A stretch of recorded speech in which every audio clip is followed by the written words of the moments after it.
జైకి మెలకువ వచ్చి బెడ్ మీద కూర్చున్నాడు. నేత్ర తనను గమనించి దగ్గరికి వచ్చి పక్కనే కూర్చుంది. ఎలా ఉందండి? ఫైన్. సరే భోజనం చేయండి, మెడిసిన్ వేసుకోవాలి కదా. అమ్మ భోంచేసిందా? లేదు, నేను అత్తయ్య తర్వాత తింటాం, మీరు తినండి.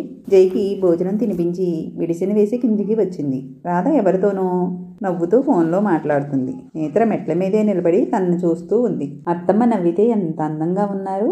ఆ నవ్వు ఎప్పుడూ ఆవిడ పెదవుల్లో అలాగే ఉండాలి. ఫోన్ కట్ చేసి నేత్రను చూసింది రాధ. నేత్ర, జై భోజనం చేశాడా? చేశారు అత్తమ్మ, టాబ్లెట్స్ కూడా వేసుకున్నారు. రండి మనం భోజనం చేద్దాం. సరే. ఇద్దరూ డైనింగ్ టేబుల్ దగ్గరికి వచ్చి కూర్చున్నారు. నేత్ర భోజనం వడ్డించి నవ్వుతూ రాధ వైపు చూసింది. అత్తమ్మ, మీలో ఉన్న ప్లస్ పాయింట్ ఏంటో చెప్పనా? ఏంటి? మీ నవ్వు. మీరు నవ్వితే చాలా బాగుంటారు. అచ్చం ఆయన నవ్వు కూడా మీ నవ్వులానే స్వచ్ఛంగా ఉంటుంది. రాధ నవ్వుతూ నేత్ర వైపు చూసింది. నువ్వు మీ ఆయన్ని పొగడాలి అంటే డైరెక్ట్గా పొగుడుకోవచ్చు, మధ్యలో నన్నెందుకు ఇన్వాల్వ్ చేస్తావు? అత్తమ్మ సరదాగా అన్నాలే. భోజనం చేసి వాడి దగ్గరికి వెళ్ళు, ఒంటరిగా ఉన్నాడు కదా. మీరు కూడా ఒంటరిగా ఉన్నారు కదా అత్తమ్మ. నాకు అలవాటే. అత్తమ్మ, మిమ్మల్ని ఒక విషయం అడగొచ్చా? ఏంటి? మామయ్య గారిని మీరు ఇష్టపడే పెళ్లి చేసుకున్నారా? రాధ మౌనంగా ఉండిపోయింది. తప్పుగా అడిగి ఉంటే క్షమించండి. అదేం లేదు. అప్పుడు మా నాన్న ఈ మాట అడిగి ఉంటే చాలా సంతోషించేదాన్ని. ఆడపిల్లకి అన్నింటిలో స్వేచ్ఛనిచ్చే తల్లిదండ్రులు పెళ్లి విషయంలో మాత్రం ఆ స్వేచ్ఛనివ్వరు. అదేంటత్తమ్మా, పెళ్లి ఇష్టమా కాదా అని మీ నాన్నగారు మిమ్మల్ని అడగలేదా? ఎందుకని? రాధ మౌనంగా తలదించుకుని ఉండిపోయింది. మీకు ఇష్టమైతేనే చెప్పండి, లేకపోతే వదిలే అత్తమ్మా.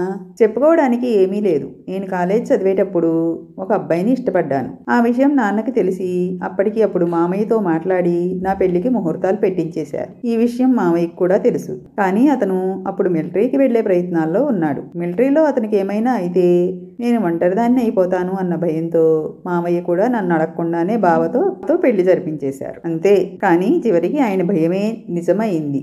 నేను ఒంటరిగానే మిగిలిపోయాను. అతనికి ఇచ్చి పెళ్లి చేసినా నా లైఫ్ బాగుండేదేమో అని మామయ్య బాధపడిన రోజంటూ లేదు. అత్తమ్మ, మీకు లవ్ స్టోరీ ఏం లేదని చెప్పారు?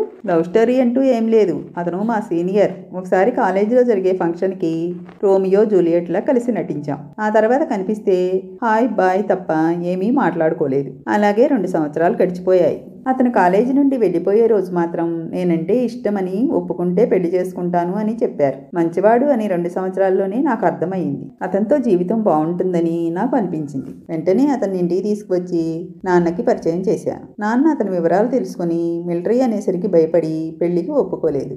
అంతే. అంతకు మించి లవ్ స్టోరీ అనేంతగా అయితే ఏమీ లేదు. మరి మీ నాన్నగారు ఒప్పుకోకపోతే అతను కన్విన్స్ చేయడానికి ప్రయత్నించలేదా? లేదు. నాన్న మిలిటరీ గురించి తప్పుగా మాట్లాడేసరికి అతనికి కోపం వచ్చింది. మీ కూతుర్ని మీకు నచ్చిన వాళ్ళకే ఇచ్చి పెళ్లి చేయండి, నాకేం అభ్యంతరం లేదు. తను సంతోషంగా ఉంటే చాలు అని చెప్పి వెళ్ళిపోయాడు. అప్పుడే అర్థమైంది అతనికి ఎంత గొప్ప మనసుందో అని. అతనితో జీవితం పంచుకోలేకపోయాను, కానీ నాకంటే ఎక్కువగా దేశానికే వాల్యూ ఇచ్చాడు అంటే అతనికి మనుషులంటే ఎంత ప్రేమ ఉండి ఉంటుంది. అలాంటిది భార్యని ఇంకెంతగా ప్రేమిస్తాడు. ఆ విషయం మా నాన్నకి అర్థం కాలేదు. ఎక్కడ అతనితో వెళ్ళిపోతానో అన్న భయంతో నాన్న మామయ్యతో మాట్లాడి పెళ్లి ముహూర్తం పెట్టించాడు. ఆ తర్వాత నా పెళ్లి జరగడం, జై పుట్టడం, ఆయన నాకు డివోర్స్ ఇవ్వడం అన్నీ వెంటనే జరిగిపోయాయి. అయ్యో, మరి ఆ తర్వాత అతన్ని ఎప్పుడూ కలవలేదా? తర్వాత అతను మిలిటరీకి వెళ్ళిపోయాడు అని తెలిసింది. ఆ తర్వాత ఎప్పుడూ నాకు ఎదురుపడలేదు. అతని పేరేంటి అత్తమ్మా? జయకృష్ణ. కాలేజీలో అందరూ కృష్ణ అని పిలిచేవారు. ఆ రాధాకృష్ణులాగే మా ప్రేమ కూడా పెళ్లి వరకు రాలేదు. ఆయన ఇప్పుడు ఎక్కడున్నారో మీకు తెలీదా అత్తమ్మా? తెలీదు. పెళ్ళయిందని ఫ్రెండ్ ద్వారా తెలిసింది. తను ఎవరో గాని చాలా అదృష్టవంతురాలు. నేత్ర, జై పిలవడంతో ఇద్దరూ ఒకేసారి పక్కకు తిరిగి చూశారు. నవ్వుతూ దగ్గరికి వచ్చి కూర్చున్నాడు. ఏంటి, అత్తాకోడళ్ళిద్దరూ మీటింగ్ పెట్టారు? ఇంట్లో నేను ఒకడు ఉన్నానన్న విషయం మీకు గుర్తుందా? అయినా ఇంతసేపటి నుండి ఏం మాట్లాడుకుంటున్నారు? పర్సనల్. లేడీస్ అన్నాక మాకు లక్ష ఉంటాయి. అవన్నీ మీకెందుకు? అబ్బో, సరే మాట్లాడుకుని తెల్లారేలోపైనా వెళ్ళి పడుకోండి. ఓకే, మీరు వెళ్ళండి. అలా వెళ్ళిపోమంటావేంటి? నువ్వు లేకుండా ఒక్కడిని వెళ్ళి ఏం చేయాలి? భజన చేసుకోండి, పుణ్యమైనా వస్తుంది. జై కోపంగా చూస్తూ పైకి వెళ్ళిపోయాడు. రాధ ఇద్దరిని చూసి నవ్వుకుంది. గదిలో కూడా ఇలానే గొడవ పడుతూ ఉంటారా? నేనేం మీ అబ్బాయిని సతాయించడం లేదులే అత్తమ్మ. ఈ మాత్రమైనా లేకపోతే ఆయన్ని కంట్రోల్ చేయడం చాలా కష్టం. ఏం, వాడు నిన్ను ఇబ్బంది పెడుతున్నాడా? ఇబ్బందా? మామూలు ఇబ్బంది కాదు. మీరు ఏమీ అనుకోకపోతే కొంచెం ఓపెన్గా చెప్తాను. పెళ్లి తర్వాత 3 నెలలు దూరంగా ఉంచినందుకు ఇప్పుడు ఒక్క క్షణం కూడా ఊపిరి ఆడనివ్వడం లేదు నాకు. రాధ ఒక్కసారిగా గట్టిగా నవ్వింది. నవ్వకండి అత్తమ్మ, ఇలాంటివన్నీ చెప్పుకోవడానికి మీకంటే స్నేహితులు ఉన్నారు, నాకెవరూ లేరుగా. అందుకే మీకే చెప్తున్నాను. ఏమైనా సొల్యూషన్ ఉంటే చెప్పండి. అది వాడికి నీ మీద ఉన్న ప్రేమ, దాన్ని ఆస్వాదించాలే కానీ సొల్యూషన్ వెతుక్కోకూడదు. మరి ఇంతగా ఉక్కిరి బిక్కిరి చేసే ప్రేమ నా వల్ల కావడం లేదు అత్తమ్మ. అయితే కొన్ని రోజులు వాడికి దూరంగా ఉండమని చెప్పు. అది కూడా కష్టమే. ఆయన దూరంగా ఉన్నా నేను ఉండలేను. అయినా ఆయన ఎంత అల్లరి చేసినా ముద్దుగానే ఉంటుందిలేండి. బాగుంది నీ వరుస. వాడు దగ్గరగా ఉన్న ప్రాబ్లమే, దూరంగా ఉన్న ప్రాబ్లమే. మరి ఇంకేం చేయమంటావు? నా తిప్పలేవో నేను పడతాలేండి, మీరెళ్ళి పడుకోండి. సరే.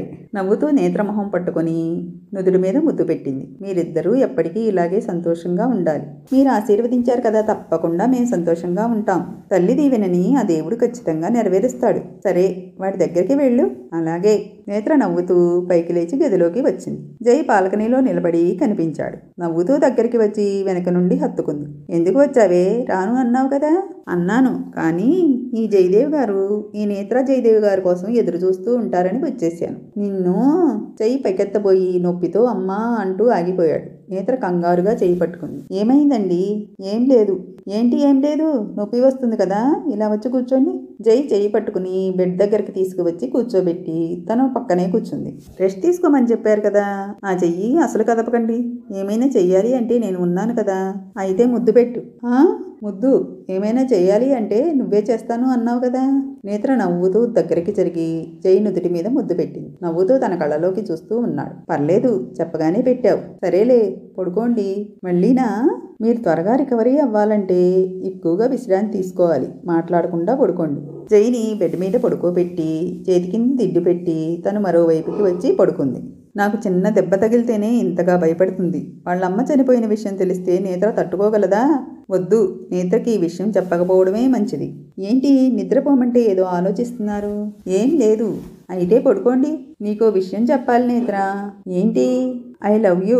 నేత్ర ఏమీ మాట్లాడకుండా సిగ్గుపడుతూ తనలో తనే నవ్వుకుంది. ఐ లవ్ యూ చెబితే రియాక్షన్ లేదేంటి? లవ్ యూ టూ చెప్పొచ్చు కదా. నేను చెప్పను, నాకు సిగ్గేస్తుంది. నీ సిగ్గు సంతకెళ్ళా. మొగుడికి ఐ లవ్ యూ చెప్పడానికి కూడా సిగ్గేనా? మిమ్మల్ని మాట్లాడకుండా పడుకోమన్నానా? కళ్ళు మూసుకోండి. సరే. జై కళ్ళు మూసుకున్నాడు. నేత్ర నవ్వుతూ జై గుండెల మీద తల ఆంచి పడుకుంది.